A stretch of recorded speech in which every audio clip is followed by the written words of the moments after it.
How do you respond when you find yourself dealing with situations that are very painful? In fact, you get rejected, somebody walks out on you. You feel like they were dishonest with you, they didn't tell you the truth.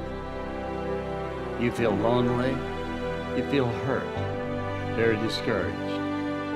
When you think about all the things that happen to people and the reactions we have, how do you feel? Do you just want to say, you know what, I don't have to put up with this anymore? And you just decide, I'm gonna walk away. I quit. I give up. I don't have to do this. I don't have to stay here. How do you really and truly feel? Discouragement is so bold that it will even hide behind a smile and tell you life is not worth living. If you listen at discouragement, it will cause you to make bad decisions. It will cause you to think that life is not worth living. And secretly, behind the facade of a smile and a good morning and a praise the Lord and a how are you, you will wonder if you're ever going to get out of what you're into. And if you're in the process right now, giving up on your marriage, giving up on your job, giving up on your children, giving up on your financial situation, whatever the situation may be, before you give up, you stop and ask yourself the question, does this fit who I am? And this message is all about, listen, it's all about keeping on. And that is to have the courage to keep on keeping on. And if you will listen carefully and apply these points that I'm going to lay out before you, you don't have to give up and quit. There is an answer and a solution to what God wants to do in your life at this point, no matter what it is. It happens to everybody. Here's the other thing, is you look at your goals and look at your dreams. When you're going through some stuff, when things go wrong, don't go with them. When things go wrong, don't go with them. When you're working on a business deal, you're counting on some money. Someone said you will get the loan, and it falls through. You have an event, and the people that you thought would be there and support you, they don't come through. Or someone turns against you, or you get ripped off.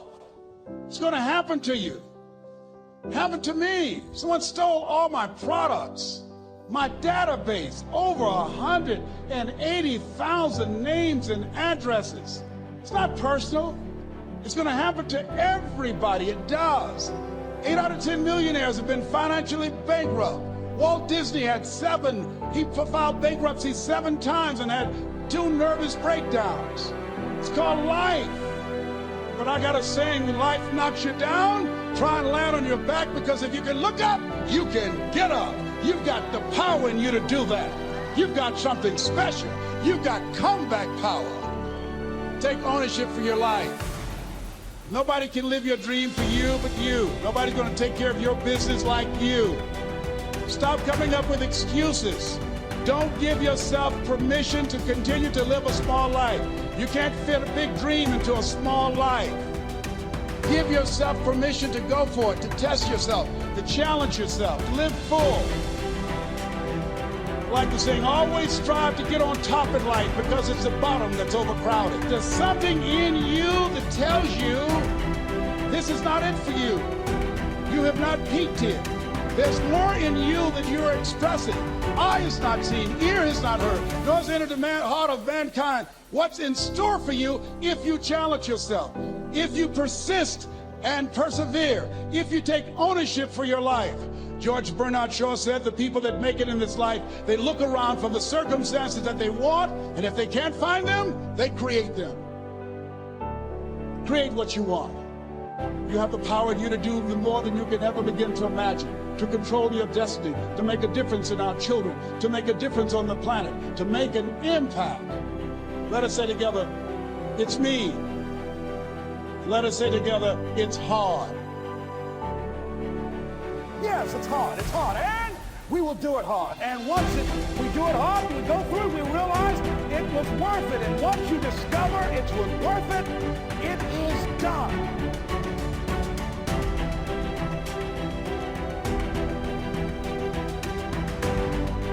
What's at the core of achieving the good life? The major key to the good life. The major key is not in learning how to set goals. It is not in learning how to better manage your time. It is not in mastering the attributes of leadership. Every day in 1,000 different ways, we are trying to improve ourselves by learning how to do things. We spend a lifetime gathering knowledge in classrooms, in textbooks, in experiences.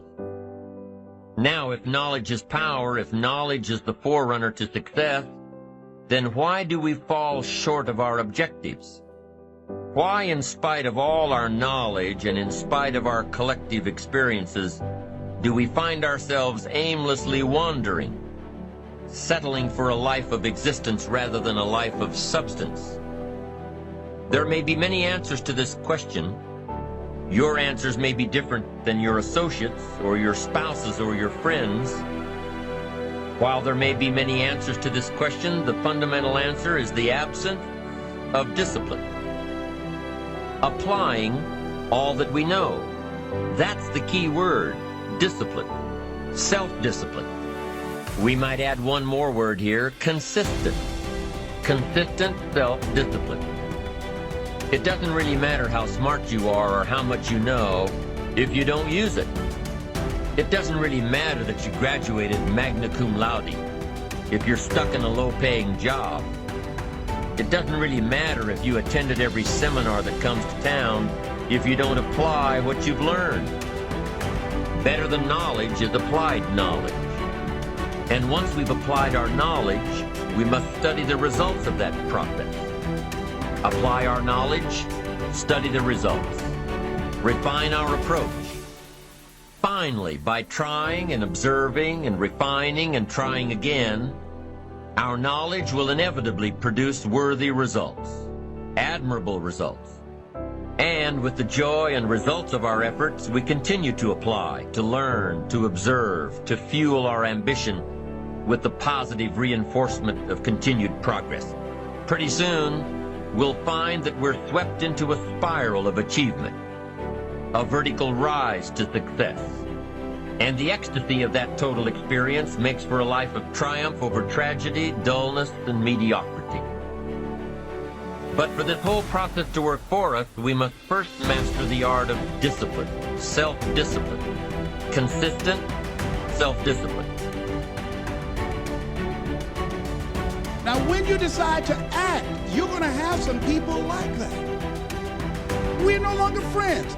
I lost sleep over that, ladies and gentlemen. I said, I can't believe that. I remember sitting up one night looking at the phone. I said, I gotta call him. He said, no. And I said, no, forget that. I called, man, look here, we've been knowing each other for too long to allow this to come between us. He said, don't call me anymore. I hung up. And then I wanted to think about what can I do to make it up to him? And then something came to me, less. What do you have to prove? See, many things we don't do is because of the fact we want people to like us. There's some necessary losses in life. When you decide acting in your best interest, you're going to lose some friends. Everybody's not going to approve of you. There's some people that won't like you. Who do you think you are? You're arrogant. What do you think you can do? You think you can get away with that? You're selfish. Thanks, I got that. It's my life. And so what I'm saying to you is that as you begin to look out on your life, this is challenging. This is not easy acting. So what are the things that we can begin to do to harness our will? Number one, you've got to bring it out and look at it. You've got to take the power out of it. You've got to expose it to the truth. And the truth is that it has no power over you. So write down something you want to act on, but for some reason that you've been holding back, and look at it. The next thing is, ask yourself the question, is it helping you to continue to put it off? If it's an asset for you to continue to procrastinate, then continue to do that. But if it's a liability for you, If it's causing you some mental and some emotional challenges, or perhaps a financial problem, look at that. Examine that for what it is. Next step, ask yourself, what's blocking you? What's preventing you from acting? Why don't you have the courage to handle that? Why won't you face that? What are you running away from? What kind of avoidance behavior are you engaged in? Next is, what is the worst thing that can happen when you take action? So I looked at that, and I said, what's the worst thing can happen when I tell him this? He can say, I don't like you, and he did. Now what happened? I experienced that, I looked at that, I saw that, and guess what, ladies and gentlemen? I didn't die. My feelings were hurt a little bit. I lost some sleep about it, and sometimes I think about it when I drive past his house, but I'm still here. It's uncomfortable, but it's okay. It doesn't bother me anymore. I've gotten used to it now. So what is the worst thing that can happen? I want you to visualize that, experience that, feel the nervousness and the discomfort. And the more you run it in your mind, the less power that it will have. If you think about what makes up who we are. So obviously there's genetics, there's our genetic makeup, so our predisposition, our propensities. And that makes up a percentage of how we see the world and how we show up. But then the rest of it, we're trained on. So we're trained to see the world a certain way. So there are certain people that have something called a negativity bias. And a negativity bias is nothing more than they see the negative first. It's not that they don't see the positive, but they see the negative first. There's other people who see positive first. They have a positivity bias and they see that first. And the truth is, in almost every situation, in every circumstance, there's both. You can train somebody to recognize that there's always both, just like every inside has an outside, every one side of a coin has another side of a coin, every up has a down. That's called the law of polarity. And in the universe that we live in, there is that law of polarity. And so you can teach somebody, say, okay, if your propensity, if the way you naturally are is negativity bias first, great, be aware of that, then flip over. We call it flip the switch. So if one side of your brain is going negativity first, great, learn to flip the switch. Go, great, what's the positive side of that? That's a skill you can learn no differently than playing tennis or chess or music.